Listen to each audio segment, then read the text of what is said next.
Michael Lee, who is the Deputy Vice Chancellor at Harper Adams University. But first, let's speak to the International Head of Communications and Marketing for Veganuary. I'm hoping I'm pronouncing that correctly. Toni Vernelli. She joins us from Brighton in the UK. Toni, let me start with you, and thanks both so much for being with us.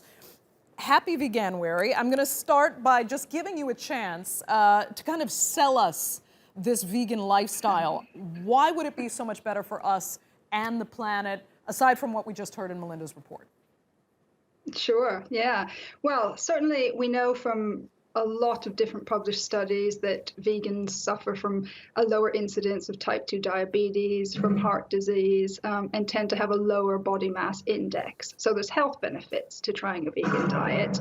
The environmental impacts have become much more aware over the last few years. We've had the United Nations Food and Agriculture Organization tell us that over 14% of global greenhouse gas emissions come from farmed animals, from animal agriculture, either from the feed crops that have to be grown to be fed to farmed animals, or from the animals themselves. And that's actually the equivalent of the emissions from all the planes, trains, cars, and ships on the planet. So it's a huge impact.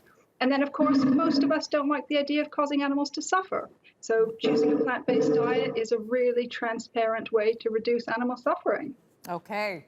Toni, thank you. Michael, let me ask you, I mean, is dreaming of a vegan world realistic, not just because of what people want and their appetites for meat, but, you know, also the industry that's behind it and everything else that's combined with animal production?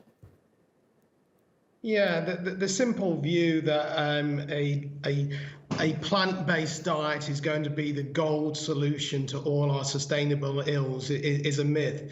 The view that animal agriculture is always environmentally damaging and damaging to human health, and plant-based agriculture is environmentally benign, is just not simply true. It's certainly not black and white. There are shades of grey.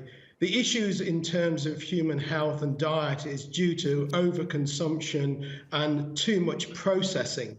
And that's true with animal-based products as well as plant-based products. Any human nutritionist will tell you that animal-based products, be they eggs, milk, and meat, have a vital role to play as part of a healthy, balanced diet. Of course, the level that we consume is the issue. And of course, there's many different ways that animals are produced, as indeed there are many different ways that plants are produced. So we need to consider the amount that we consume, the types of products that we buy, but there's certainly no doubt that an omnivorous diet is a healthy, balanced diet and can be in touch with environmental parameters when you think about a circular economy. You know, livestock have many roles to play about utilizing waste streams, land not suitable for growing crops. So it's simply not black and white, and Veganuary is not the pathway to sustainability. Okay, Michael, but at least you do concede we could do better. I mean, the state of affairs right now with the meat production industry the way it is really isn't good for the planet. You at least concede that. But Toni...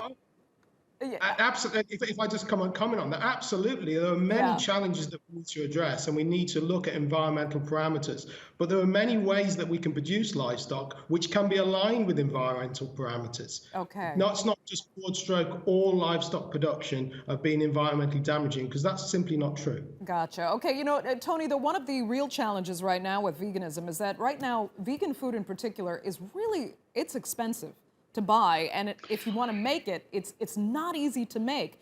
And how is it as well that, you know, eating animals in major countries like the United States and the UK can actually be so much cheaper than eating a vegetable-based diet? Well, this is actually a common misconception, but we commissioned research from Kantar just this year who looked at people's diets in the UK, so people on their consumer panels, and people tracked the meals that they were eating on a regular basis and what the cost of those meals were. And the Kantar research actually showed that eating a plant-based meal cost on average 40% less than one that contained meat or fish and took a third less time to prepare. So I think it's more about education. You know, vegetables are quite inexpensive. Beans and pulses are quite inexpensive. You know, beans on toast can be a vegan meal, and it's a very economical meal, high in protein, high in iron. So I think people have a misconception because they see some of these plant-based meats or dairy alternatives that are higher priced, but that actually makes up a very small proportion of the average vegan diet. But isn't there an issue, though, particularly in northern latitudes? If you look at a country like Iceland, that is not a climate that's necessarily friendly to fruit and vegetable agriculture. So they're expected to we don't campaign in Iceland.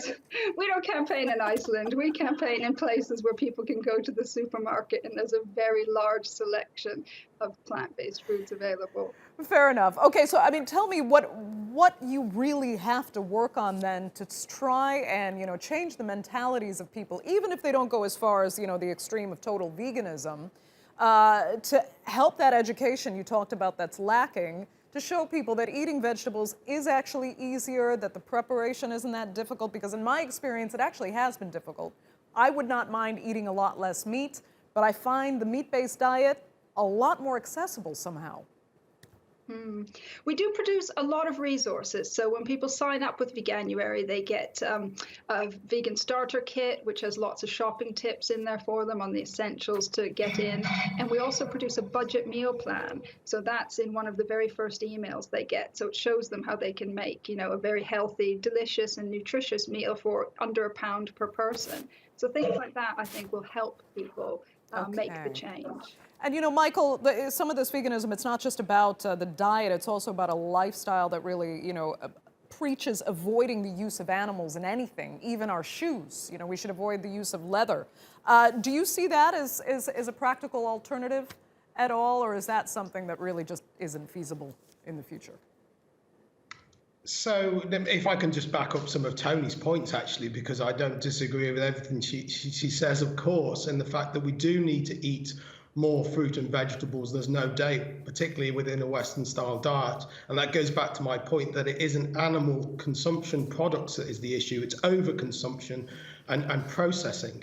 So going back to the view about, you know, other livestock components being detrimental or moving away from them, livestock form a vital part of a circular economy.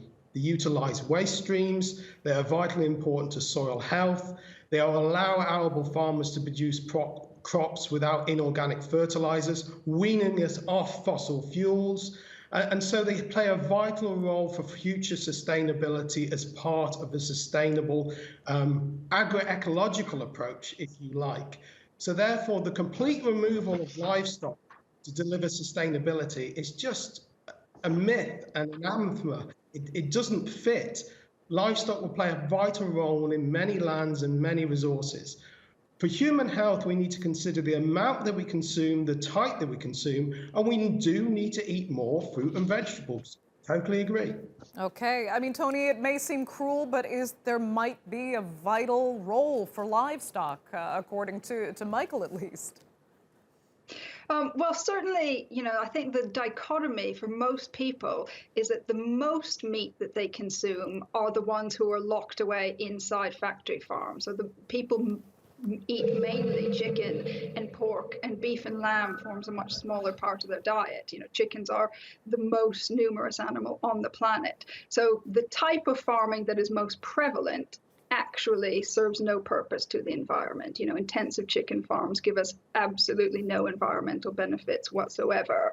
So I think most people aren't really eating animals who are being grazed out on the lands that can't be used for any other purposes. Okay, Toni, Vernelli, I'm going to have to give you the last word. We are completely out of time for this news hour, but thank you both so much for joining us. Happy Veganuary to both of you.